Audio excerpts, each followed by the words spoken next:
Hey, LifePoint, welcome back to our weekly online Bible study. My name is Gabe Ross, lead pastor, and today we have Drew Ware, a guest with us. He preached last Sunday, and so today we're going to dive in a little bit and let him talk about the message, do a recap for us, and then we're going to talk about a few points that I thought were awesome. As I told people, Drew was dropping some nuggets, and so we're going to talk about those nuggets today. But Drew, just real quick, give us a little bit of a 2-3 minute overcap review of what we talked about Sunday. Yeah, so we were in Acts chapter 15, and it was a playoff of what Gabe talked about at the park last week, and it was verse 22 through 35.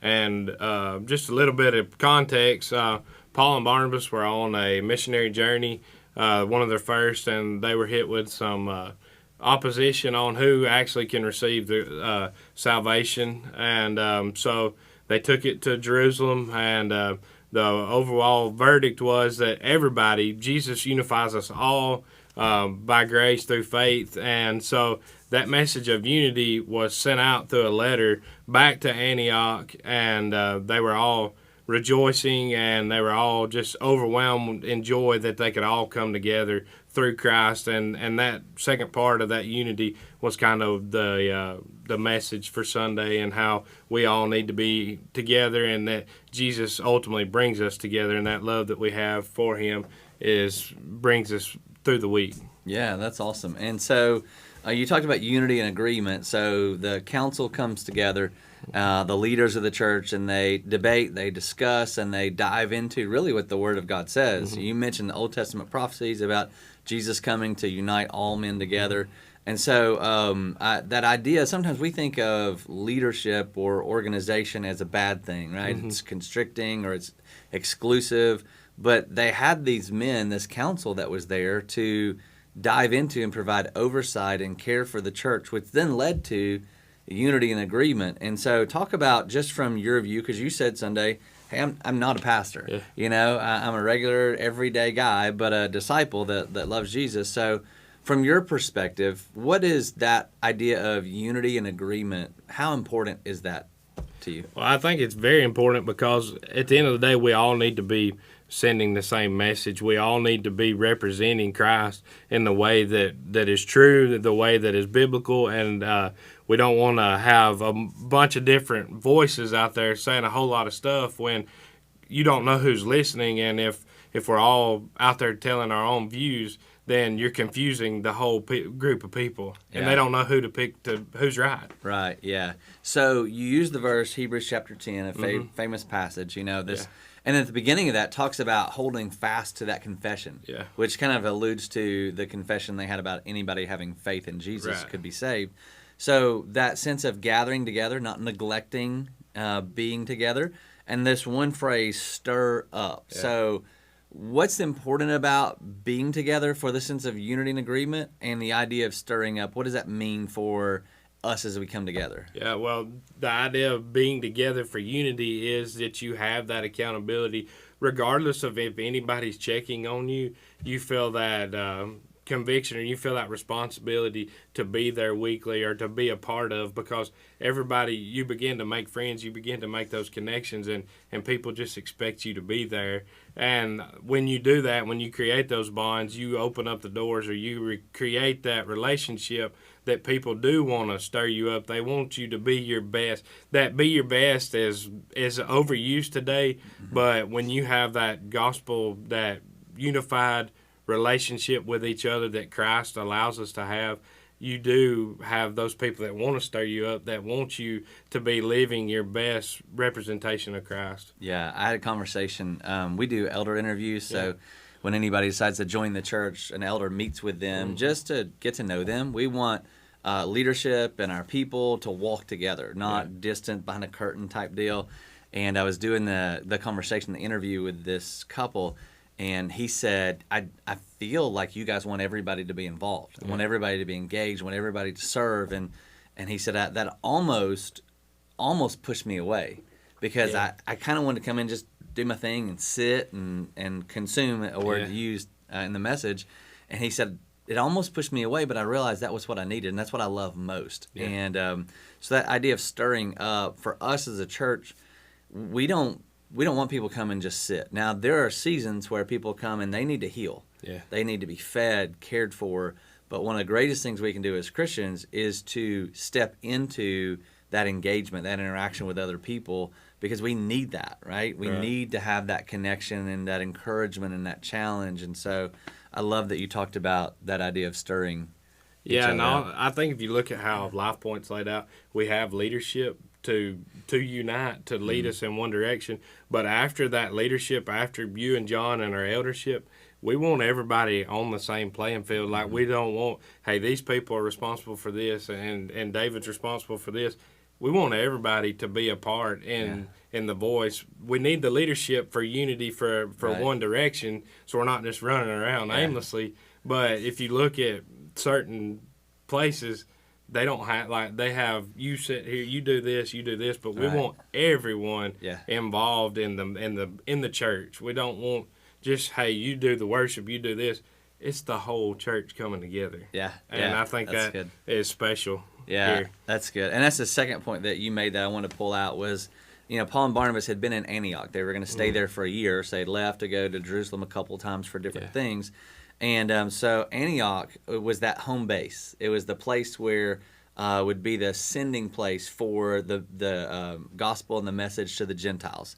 It was the place they would train up people and send them out. And you compared that with what you just mentioned, everybody being involved, but with our 10 for 10 vision. And so I think people probably could hear that and go, well, Gabe told him to say that.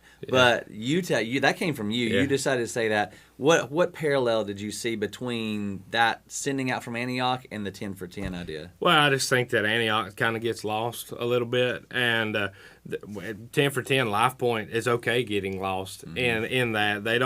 They're not looking for the recognition. And that was one of the, before you really unveiled 10 for 10, the main driving point was, we're not looking to plant a church. We're not looking for Life Point to grow. We're looking to raise up and train up disciples and send you out where you can live the gospel wherever you are. And what's funny about that is we should be doing that regardless if there's a church initiative on that. But right, that's good.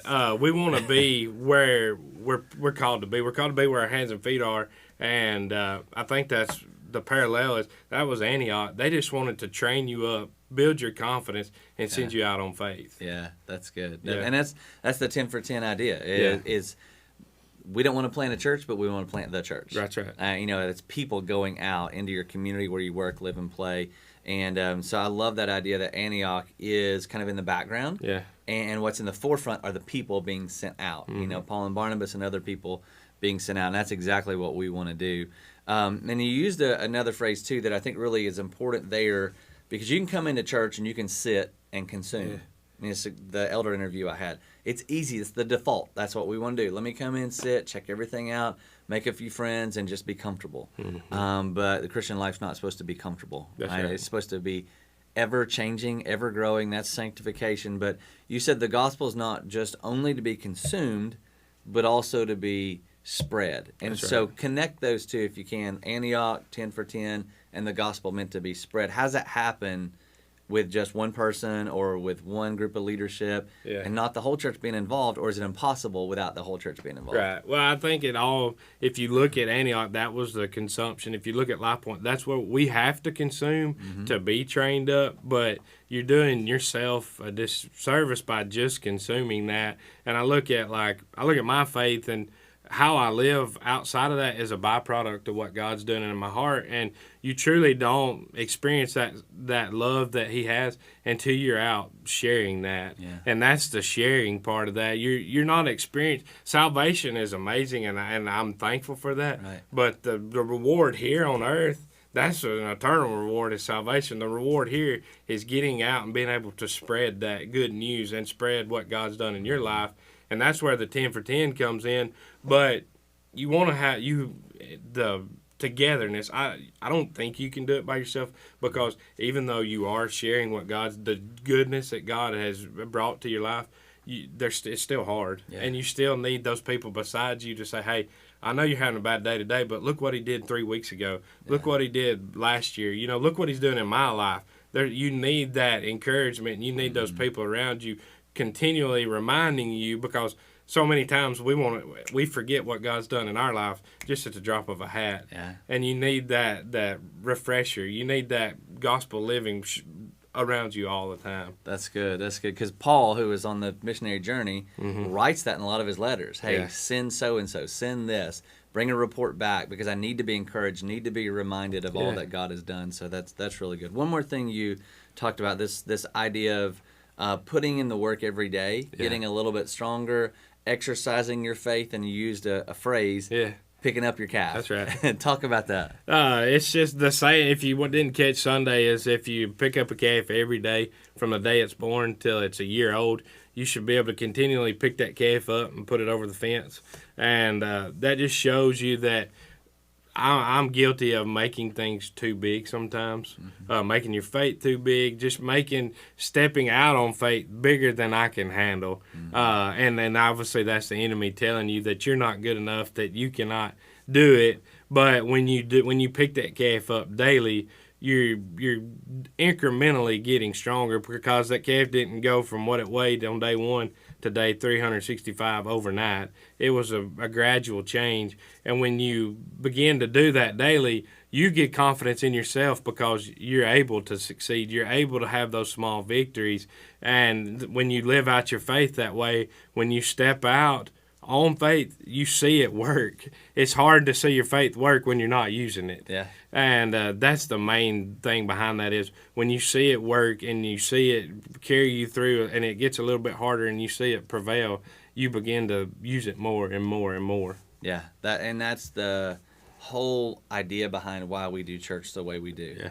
Is don't just come and sit and consume. Yes, you may need a moment, a season for the church to gather and pour over you and bring healing to your life, and that's good, necessary, right, and it's healthy. Right. But in general, we should be every day. Like if you're sick, you sit around for a week, but if you sit around for a month or a year, it's not good or healthy for you. No. And so you sit around for a week, get some healing, and then go back out, picking up that calf every day and getting stronger. And that's what we want for our people.